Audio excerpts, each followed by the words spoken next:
Приветствую вас, мои ласточки, с вами снова Алла Касаткина, проект «Ладная я», ссылочка на мой сайт вот, там есть очень много полезной информации для вас, а мы сегодня с вами будем говорить, а как же справляться с чужим гневом. Бывают такие люди, вы себе спокойно работаете рядом с ним, или в очереди стоите в магазине, или просто кто-то из домашних, кто любит взрываться неожиданно. И вдруг ни с того ни с сего вот такая яростная вспышка, вы не знаете, куда от нее деваться, вроде как граната рванула, а как же спасаться, чтобы себя сохранить? Потому что когда человек в гневе, часто он не отдает себе отчета, что он творит, ему главное выплеснуть то, что накопилось. Давайте разберемся, как сделать так, чтобы вот эти вот взрывы рядом не задевали вас, не портили вашу жизнь и в будущем, возможно, не портили ваши отношения даже с этим человеком, потому что иногда вот такие вспышки непоправимо влияют на отношения. К сожалению, так бывает. Как сделать так, чтобы себя защитить? Меня зовут Алла Касаткина. Я психолог, почти 20 лет работаю с женщинами, помогая им обустроить свою жизнь так, чтобы в ней было радостно, тепло, счастливо, комфортно и чтобы были всегда те отношения, которые ее окрыляют и вдохновляют. Кстати, подарок для вас есть в описании этого видео. Курс «Секреты счастливых женщин». Если вы его еще не получали, смело топайте по ссылочке и забирайте. На канал подписывайтесь, и лайки и комментарии очень любит YouTube. Давайте будем благодарными. А мы с вами разбираемся. Первое, что важно знать о чужом гневе. Вот даже если вы, казалось бы, я ничего такого не делала, и тут как рвануло из человека и полетело. И все думают сразу, первая мысль, которая приходит в голову: я виновата. Почему? Нас с детства к этому приучили. Мама виноватила, папа виноватил, бабушки, дедушки, воспитатели, учителя. Вечно крайними оставались мы. Почему? Потому что мы были беззащитными. Но мы уже взрослые.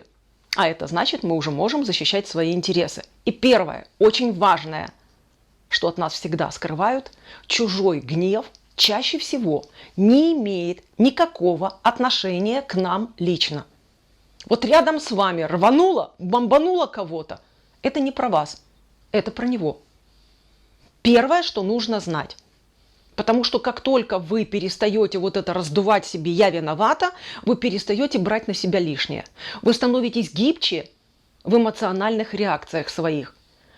Вас не накрывает стыд, вас не накрывает тревога, вас не накрывает страх. Вы знаете, это не про вас. Это его бомбануло о чем-то своем личном, к чему вы чаще всего даже никакого отношения не имеете. Следующий момент. Как реагировать? Лучше всего нестандартно. У меня была приятельница, у которой перебила у себя на рабочем месте очень много чашек своих и сотрудниц, потому что у них была очень гневливая начальница. Единственное, чем можно было вывести ее из состояния вот этого вот гнева или переключить ее внимание, потому что когда вы делаете что-то нестандартное, человек, который в гневе, вынужден переключиться на то, что реагировать, на то, что произошло. Она била чашки. Свои, чужие, закупались чашки в огромных количествах. Но зато через пару месяцев начальница потеряла интерес, потому что она знала, как только она вспышку гнева допускает в коллективе, тут же бьется какая-то посуда, и кому-то нужно искать. Моя подруга быстро освоилась, и она поняла, что надо бить чашки начальницы. После 3 чашек, купленных начальницей лично, все быстренько пошло на нет. Так что, если ваша реакция будет неожиданной, вы можете что-то уронить, вы можете упасть в обморок и сказать: у меня сердце прихватило, или еще чего-нибудь сделать. Короче говоря, любая неожиданная и лучше всего не связанная с тем, о чем говорит человек, и якобы не являющаяся следствием на то, о чем он говорит. Если страшно, предвижу, в комментариях будет: а мне страшно, а вдруг он еще больше психанет, а вдруг он меня там бить начнет или еще чего-нибудь, распускать руки. Часто пишут об этом жены, молодые дочки своих матерей, которые грешат рукоприкладством. Что делать в этом случае? Мои хорошие, готовьтесь загодя.